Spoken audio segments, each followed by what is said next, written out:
everybody, it's Lynn. Hope you're doing well. Getting back to doing more of the videos. Sharing some insights today on some new hashtags, some new trends that I feel actually are reflecting my feelings lately. Hashtag whimsy, and hashtag analog or analog life. I'm going to talk about both of those. Are you feeling burnt out from too much screen time? And yes, I know we're on the screen here, but about moderating how much scrolling you're doing, lessening it. I find that, so two things, the analog life and whimsy.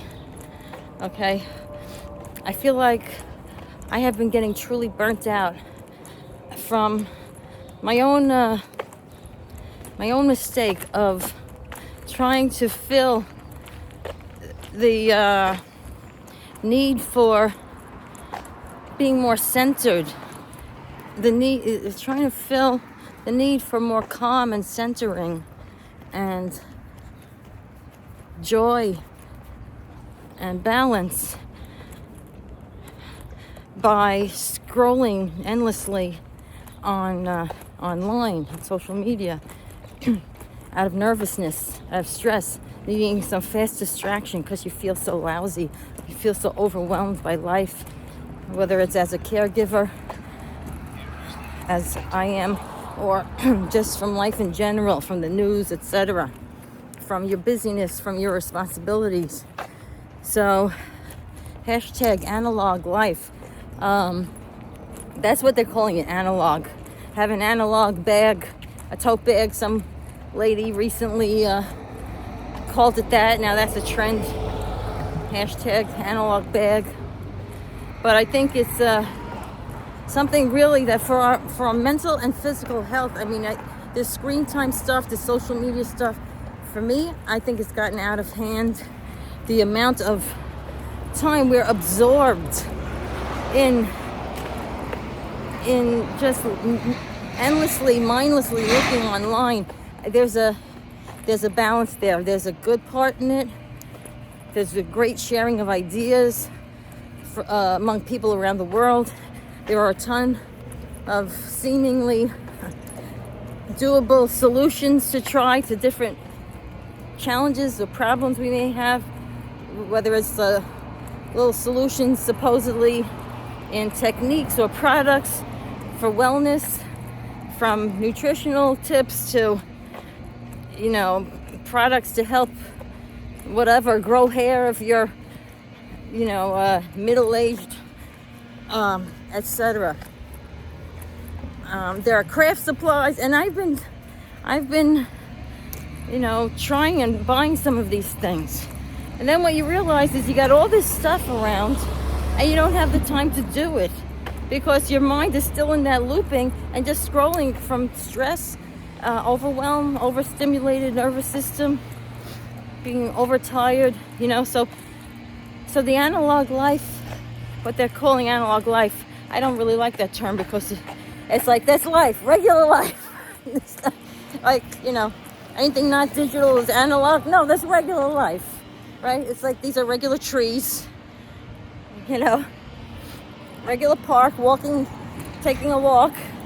That's regular life. Living, what do they call it? IRL, in real life? No, that's just life, okay? So, getting back to life, being more present, mindfulness, being in the present, enjoying the sun, taking a walk, connecting with people in person, less digital time. Now, again, I use it all. The Zoom stuff, I'll be offering stuff with that because I can't come to everybody's houses and travel around the world or even, within the country that easily. I've got caregiver stuff going on, schedules, my own schedule, like everybody does. So that's why Zoom and online connecting is a blessing. But I think we have to balance it out because I'm hearing a lot about people who are getting burnt out, and a lot of entrepreneurs, even ones who have, like Sunny, what's her name? I just saw a video from her today. Sunny, I forget her name. But she's been doing this. She was a social media consultant for big businesses and entrepreneurs too. And she wound up getting so burnt out from all the rules and following the algorithms and all that. She got so burnt out. She wound up in the hospital in her 20s with symptoms of a stroke. Okay? Is all this social media crap worth your health? You know, there's a lot of good. I know there's a lot of good, but it just underscored for me because I'm feeling kind of lousy lately. And I think it's because when I get really stressed from caregiving or whatever, the proportion is too out of whack of how much time I go to social media for some kind of relief. But social media did research to find out how to keep us addicted, from what I heard, okay? So, you know, it's you have to do it in moderation. Anyway, so analog life. I'm all for the analog life, which is real life. Trying to do that more, and I suggest if you're feeling overwhelmed and overstimulated, like too many thoughts in my head, you know, like my head is spinning with even positive ideas or creative ideas, especially if you're a creative type like I've been all my life. And we tend to sometimes have ADHD. Sometimes also I heard that you get ADHD type tendencies, you know, inability to focus, inability to get things done from different traumas in your life. And so that's what I've been dealing with lately, and I'm trying to get back to center. And I'm getting into some crafts and mindfulness techniques, walking in nature, you know, noticing, look how beautiful the leaves on the trees. I mean, just simple things, right? The leaves on the trees, okay? The spring air, deeply breathing, because a lot of things I've heard say that the body, our nervous systems, another trend they're talking about lately, many of us, their nervous systems are out of whack or on high alert because we're not even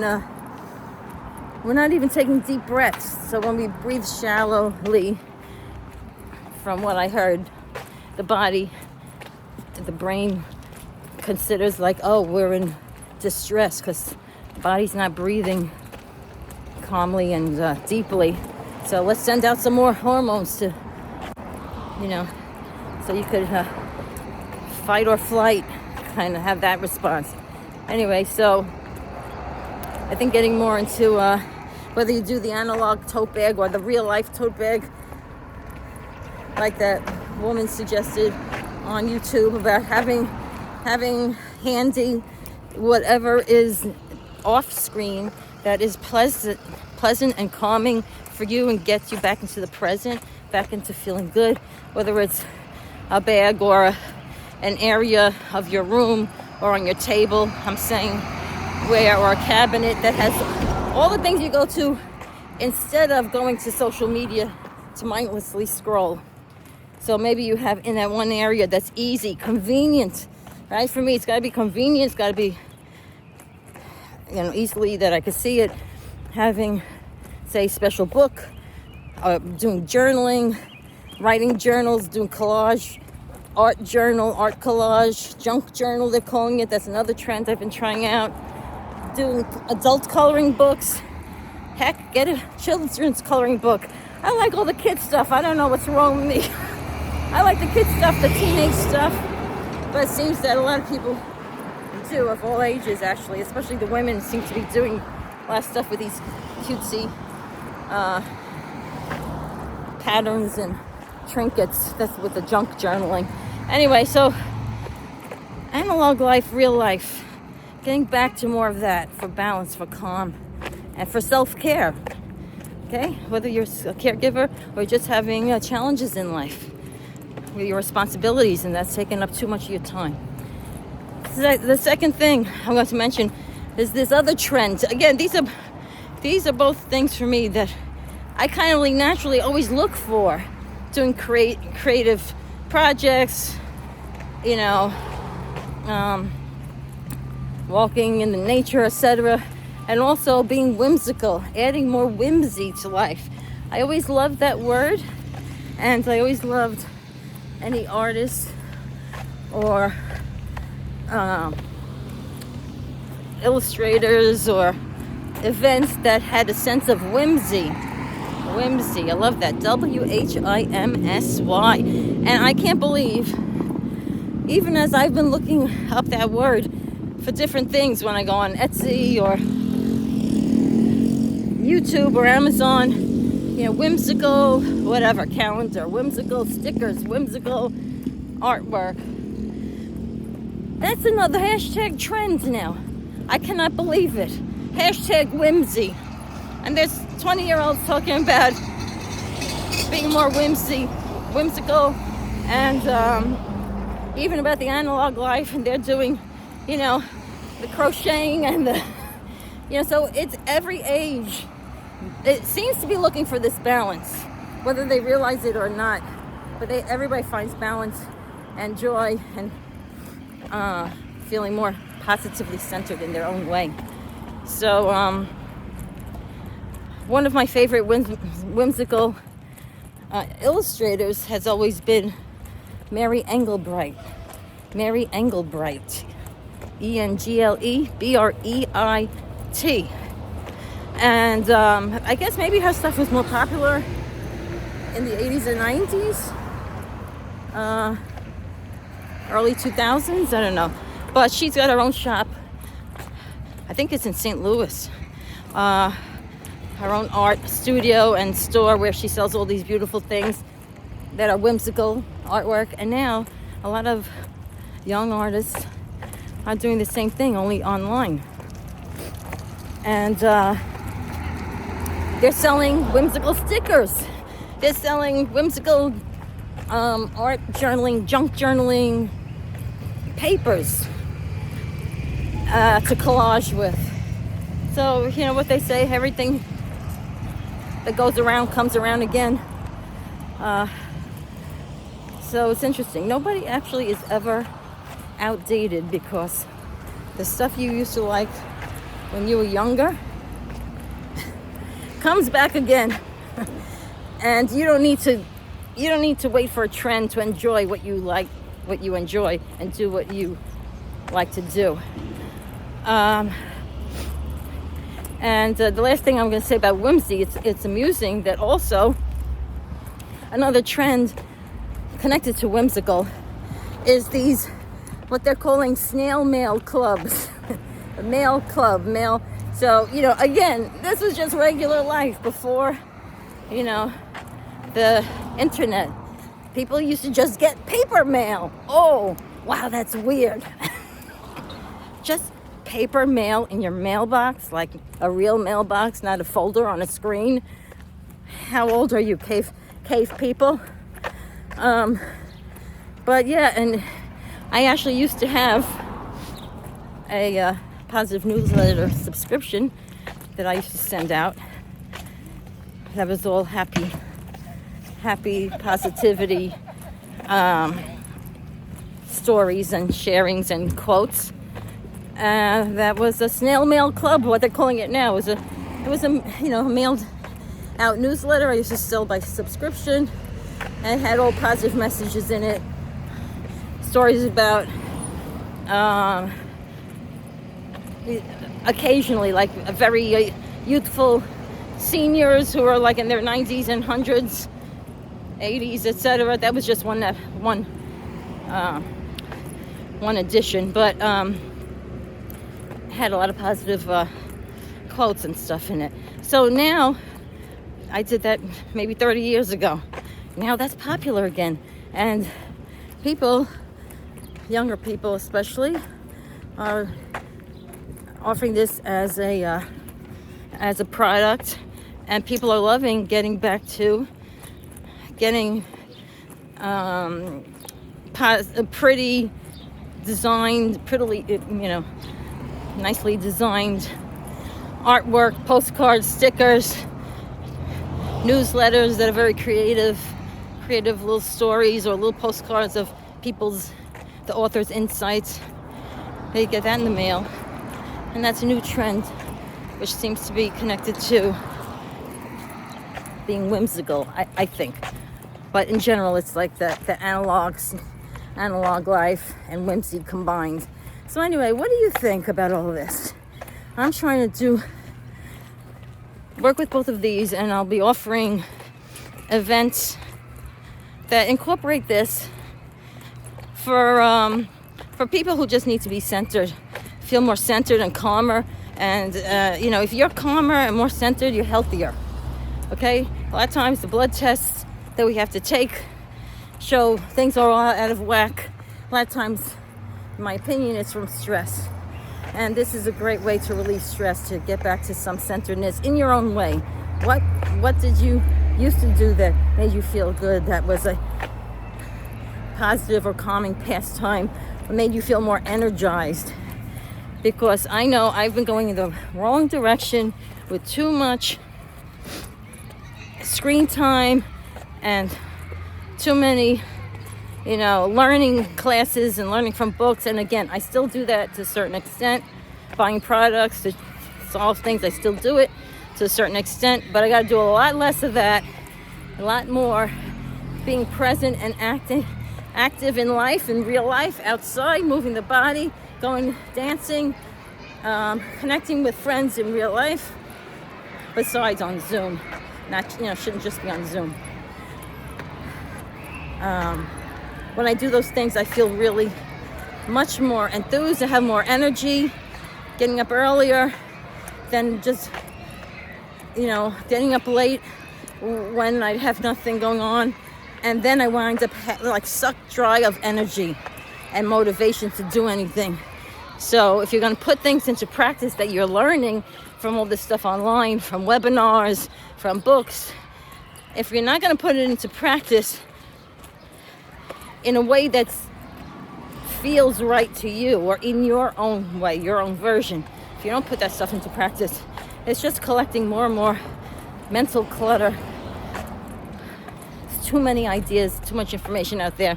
We need to recenter. So that's my long video for the week.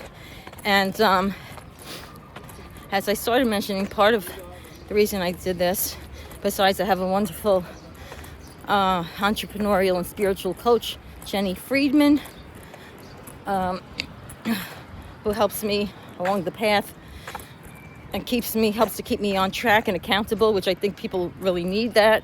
If you want to create any kind of entrepreneurial business, or you just want to be more on track with your goals in life, I think a coach helps. But ultimately, it's between you, your inner guidance, your soul, God, and that's really where the positive alignment comes from. So you take the inspired actions that are true and authentic for you. Okay, PSC, because my ADHD type brain goes all the heck over the place. I wanted to mention when I start saying Sunny, that business coach, and she's a YouTuber, and she was a social media manager for a lot of businesses. She was saying people are so kind of obsessed with, and that's another thing. People use that word obsessed like it's a slang, like it's a cool thing. That's not a good word. Because, I'm so obsessed. Oh, I love this thing. I'm so obsessed. As someone who's had obsessive compulsive disorder, OCD, with worrying memory, obsessed is not a good message to give yourself. You don't want your mind to say, oh, obsessed? Okay, she wants to be obsessed. That's not a healthy word. So that's my little rant on being obsessed. You can say it once in a while, but that's not a healthy thing you want to take on. But so this woman, Sunny Belizzi or something, I forgot her name. She said, don't go by the how many views you're getting on YouTube or online. Don't go by, that the whole thing about going viral and all that stuff. You're chasing the wrong thing. If you're really trying to, say, build a business or and make income, and you're using social media in any way, it's more about getting a smaller amount of people following you that really are interested in what you have to offer. If I'm offering things, it's really to help people who need that information, because I'm going through the same caca in life, and I've been finding some tips and things to overcome certain challenges. You want the people that really resonate with you. If you have any kind of business goal, it's not about getting people who are just looking for a quick fix and getting a ton of views, and it's just a quick fix, and then they're on to another thing, because they're in that whole crazy obsessed loop of I need more information, more stimulation, more dopamine hits, because I'm trying to avoid my life. And that's not, like she said, and I kept feeling like, are all these people on YouTube, is anybody who has business goals, is anybody making money? I know some people are, like on the bigger scale, but I think there's so many, and that's what she was saying, there's so many people. I think someone else said that too, like 80% or something. People are driving themselves crazy. They're getting drained and burnt out, literally burnt out, where they need health, their health, fixed, health issues cured. They're getting burnt out from chasing all these likes and everything, that the algorithms and the social media are there just to do that, because they need more advertisers. So they want a ton of traffic, and they've got you hooked. They've got us hooked.